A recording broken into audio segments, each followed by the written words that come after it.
চোখে হঠাৎ করে কাল বৈশাখী, চৈত্রের শেষ বেলা পাতা ওড়ে নাকি, গত বছরের মায়া ভেঙে যাবে বলে, রাজপথ ভেসে গেছে অচেনা কাজলে।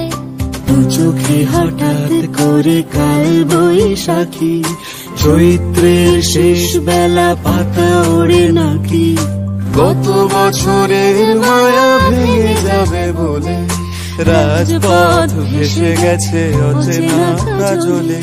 তুমিও অঝরে তাকে শুধু ভালোবেসো, এসো হে বৈশাখ এসো, এসো হে বৈশাখ এসো।